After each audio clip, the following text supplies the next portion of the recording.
Good morning, students.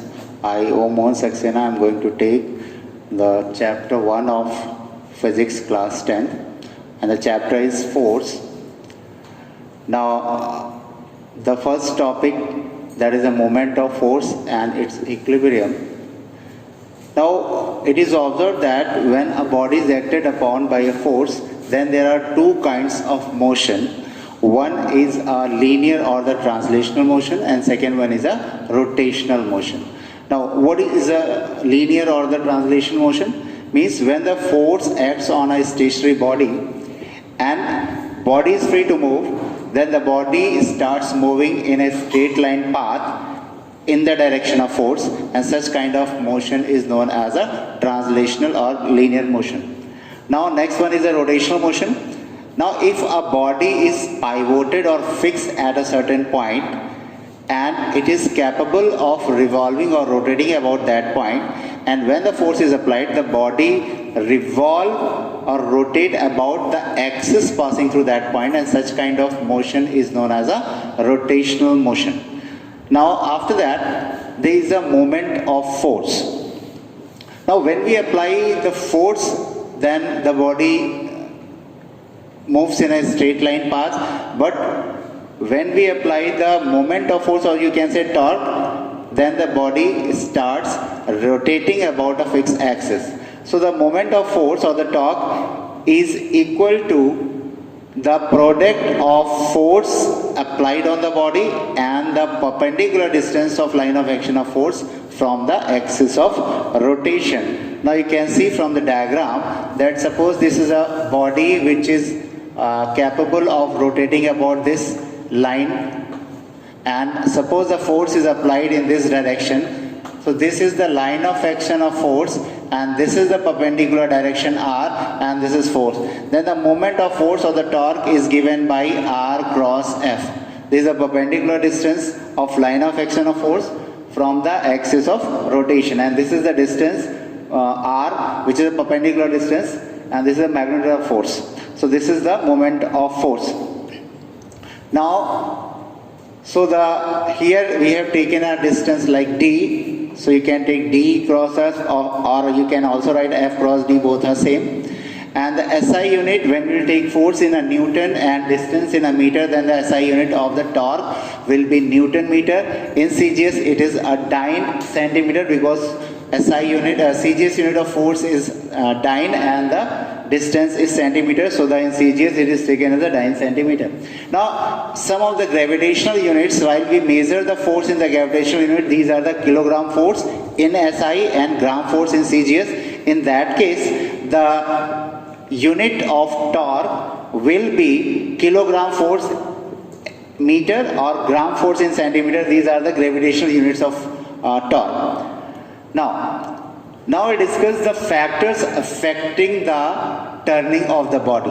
We know that the moment of force depends on the two factors, that is the force applied on the body and the perpendicular distance of the line of action of force from the axis of rotation. On these two factors, the torque or the moment of force depend. Now, the torque is, or the moment of force is of two kinds, that is a clockwise or anti-clockwise.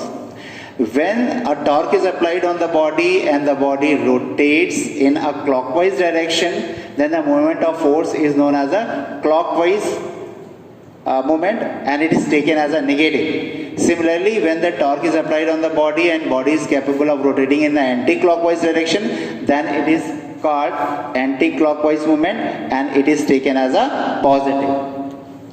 Now, the moment of force is a vector quantity. You know, the vector quantity means it has the magnitude as well as the direction also.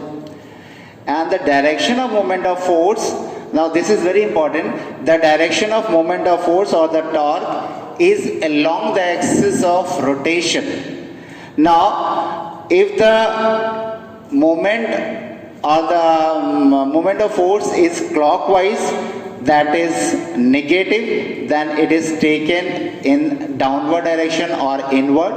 Or when the moment of force is anti-clockwise, then the direction of moment of force is taken as upward or along the direction of motion like that, in upward direction or downward, inward or outward you can also say when we discuss about the plane of the paper. Now, next one is a couple. Couple consists of two equal and opposite forces acting on a body parallel to each other and not acting on a same line. Now what happens when the two forces which are equal and opposite, suppose this is a body and one force is acting like that and another force is acting like that, these are the two forces which are equal in magnitude, opposite in direction but not in the same line and parallel to each other. These two forces forms a couple, and the tendency of couple is try to rotate the body like that. This causes the turning effect. Like when we open the cap of the bottle, when we open when we driving the car, while driving the car we move the steering, so we are in that case we are using the two hands, so the couple is formed in that case also. Water tap, when we open the water tap we are using the two fingers, so that makes a couple. So the effect of couple is to rotate the body. Now moment of couple, the moment of couple is again equal to that is moment of couple, that is equal to the magnitude of one of the force and perpendicular distance between the two forces. This is called the moment of couple, and its SI unit will be Newton meter. This is an SI unit, and if we measure in the CGS again it will be 9 centimeter. Equilibrium of the bodies. So body is said to be in equilibrium when a number of forces are acting on the body and the resultant or the net force does not produce any change in the state of rest or state of motion or the rotational motion of the body. Means a number of forces acting on the body, and if the body is at rest, it remains at rest, or it is in a motion, it remains in a state of uniform motion or the rotational motion, then the body is said to be in equilibrium. So the number of forces does not produce any effect on the state of body. So that is means the body is in equilibrium. Now the kinds of equilibrium, there are two kinds of equilibrium. First one is a static equilibrium. Means if the body is at rest and forces acting on that produces no change, that the body remains at rest, then the body is said to be in static equilibrium. And the second one is the dynamic equilibrium, means when the body is in the state of motion, either translational or rotational, and the forces are applied on the body and that does not produce any change in the motion. Means change in the motion means the direction as well as the magnitude remains same, it does not change due to the effect of forces. So the body is said to be in dynamic equilibrium. Okay, now what are the conditions for the equilibrium? First one is that the resultant of all the forces acting on the body should be equal to 0. Resultant of all the forces means algebraic sum or the vector sum of all the forces acting on the body. Vector sum means when the forces which are acting in the same direction are added and the forces which are acting in the opposite direction are subtracted. So the resultant of all the forces acting on the body is 0, first one. Second one is that the algebraic sum of moments acting on the body about the axis of rotation should be 0. In that case, the total clockwise moment acting on the body should be equal to the total anti-clockwise moment of the body. In that case, the body is in dynamic or the rotational equilibrium. Now, next comes to the principle of moment. Now, according to the principle of moment, in equilibrium, the sum of clockwise moment is equal to the sum of anti-clockwise moment.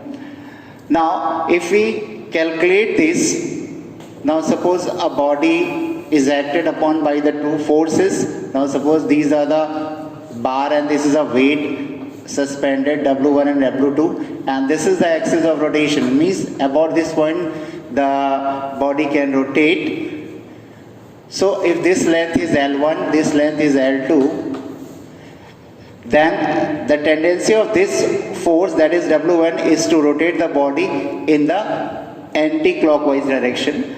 And so the anti-clockwise moment is anti-clockwise moment will be L1 into W1. Similarly, the tendency of this force W2 is to rotate this rod in the clockwise direction. So clockwise moment is equal to L2 into W2. So in equilibrium, these two moments are equal. In that case, L1 into W1 will be equal to L2 into W2. So this is the principle of moment. We use these equations for solving the numericals. Now, so this we have solved over here. Next one, there are two numericals which I am going to solve over here. So the first one is that the moment of force of 10 Newton about a fixed point O is 5 Newton meter. So this is the first numerical. In that case, the moment of force of 10 Newton, this force is given as a 10 Newton, and the moment of force, or you can say torque, is given as 5 Newton meter. We have to calculate the distance of the point O from the line of action of the force. As we know that torque is equal to R cross F, the value of torque is 5. The value of R we have to find out, into F is your 10 Newton. So the value of R is equal to 5 by 10, or is equal to 0.5 meter. This is the answer of the first numerical. Now in the case of second numerical, you can see that is the uniform meter rule is pivoted at the midpoint. Now it is given over there that a uniform meter rule means the mass is uniformly distributed. So its weight is acting exactly at the midpoint. That means the uniform meter. So in the second case, this is a uniform meter, and it is pivoted at the midpoint. This is the midpoint O, you can say. A weight of 50 gram force is suspended at one end. Suppose at this 50 gram force is suspended at one of the end. Where should be the weight of the 100 gram force be suspended to keep the rod in the horizontal position? Now suppose the weight of 100 gram force, this is a 100 gram force, is suspended. Suppose it is suspended at a distance x from the O, and it is a uniform meter rule. Meter rule means the length of the rod is 100 centimeter. So since this is a midpoint, so this will be the 50 centimeter mark, right? And so this is, suppose the 100 gram force is suspended at a distance of x centimeter on the other side of the midpoint. So the clockwise moment, that is clockwise moment, this produces the clockwise moment, that is 100 into x, and anti-clockwise moment, that is 50 into 50, that is 50 gram force into 50 centimeter. So in case of equilibrium, these two moments will be equal. So we'll write 100 into x is equal to 50 into 50. So x will be 50 into 50 divided by 100. So it makes 25, and it is in centimeter. So the position of 100 gram force is at a distance of 25 centimeter from the center on the other side. Okay, so this was the solution of that. Thank you. Have a good day.